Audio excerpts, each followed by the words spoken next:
السلام علیکم guys and welcome to Ababeel. تو بات کرتے ہیں روس کے 5th جنریشن فائٹر جیٹ سو-57 کی۔ جیسا کہ آپ جانتے ہیں کہ یہ روس کا سب سے جدید فائٹر جیٹ ہے، لیکن اس کی اب تک کی بدقسمتی یہ تھی کہ روس کو اس کا کوئی گاہک نہیں مل رہا تھا، اس کا کوئی خریدار تھا ہی نہیں۔ جیسا کہ امریکہ نے اپنا F-35 کئی ممالک کو بیچا ہے، اس طرح روس کا سو-57 مارکیٹ میں اپنی جگہ نہیں بنا پایا۔ اس کا مطلب یہ نہیں ہے کہ اس فائٹر جیٹ میں کوئی کمی ہوگی، اس کی وجہ یہ ہے کہ ڈیفنس مارکیٹ پر امریکہ اور ویسٹرن کنٹریز کا قبضہ ہے۔ 30-32 ممالک تو نیٹو والے نکال دو جو روس کا ایکوپمنٹ نہیں خرید سکتے۔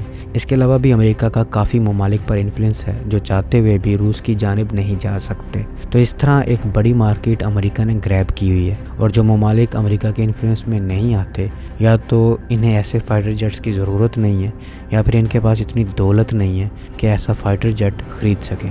تو ایسے میں ایسی خبر کا جنگل میں آگ کی طرح پھیل جانا کہ ایک ملک ایسا بھی ہے جو روس کا یہ فائٹر جیٹ خرید رہا ہے یا خرید چکا ہے، واقعی ایک شاکنگ نیوز ہے۔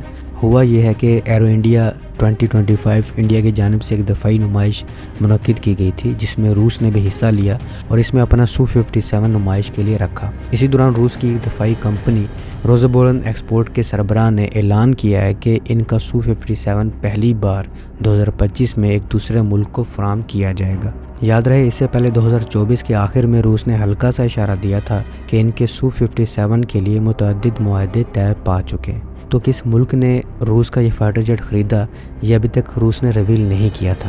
اس ملک کا نام خفیہ رکھا گیا تھا، اور خفیہ رکھنے کا مطلب ظاہر ہے امریکہ کی وہ ٹانگ ہے جو ہر جگہ وہ اڑا دیتا ہے۔ تو یہ سوچ کے اس ملک کا نام خفیہ رکھا گیا۔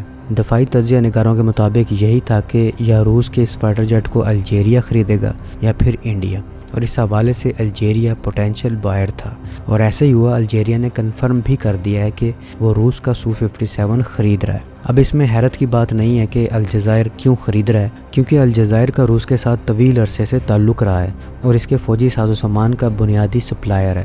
الجزائر کے پاس پہلے ہی روسی فوجی ساز و سامان کی ایک وسیع رینج موجود ہے، جس میں سو-30 فائٹر جیٹس، MiG-29 اور سو-24 اور S-300 جیسے ایئر ڈیفنس سسٹم شامل ہیں۔ سو-57 کے اضافے سے الجزائر ایئر فورس کی صلاحیتوں میں نمایاں اضافہ ہوگا، جس سے ملک کی حیثیت افریقہ کی سب سے طاقتور فضائیہ میں سے ایک کے طور پر مزید مضبوط ہوگی۔ سو-57 کو امریکہ کے F-35 لائٹننگ II اور چین کے J-20 جیسے 5ویں نسل کے طیاروں کے مقابلے کے لیے ڈیزائن کیا گیا ہے۔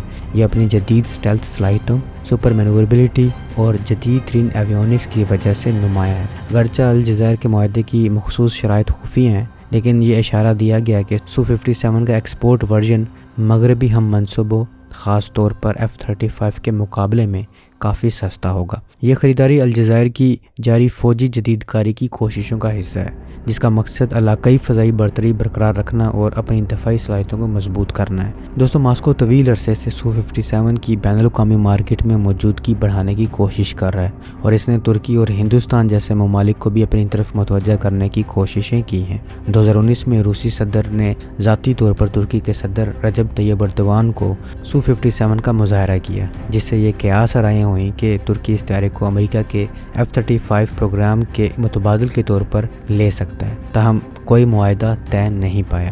سو-57 جسے نیٹو کی جانب سے فیلن کا نام دیا گیا ہے، یہ روس کے سخوئی کمپنی کا تیار کردہ ایک ملٹی رول لڑاکا طیارہ ہے۔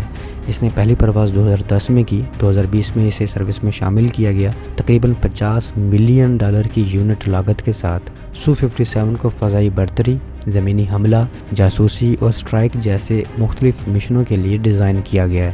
یہ طیارہ اسٹیلتھ ٹیکنالوجیز اور جدید ایویونکس سے لیس ہے، جو اسے F-35 جیسے دیگر نئی نسل کے لڑاکا طیاروں کے ساتھ مقابلہ کرنے کی صلاحیت فراہم کرتا ہے۔ سو-57 2 ٹربو انجنوں سے چلتا ہے، جس میں آفٹر برنرز اور ویکٹر تھرسٹ نوزلز ہیں، جو اسے غیر معمولی مینوربلٹی فراہم کرتے ہیں۔ اس کے موجودہ ورژن میں سیٹرن AL-41 انجن استعمال ہو رہے ہیں، جبکہ مستقبل میں سو-57 کو زیادہ طاقتور اسدیالیہ 30 انجنوں سے لیس کیا جائے گا۔ یہ انجن سو-57 کو ماک 2.4 کی سپیڈ دیں گے، جو کہ تقریباً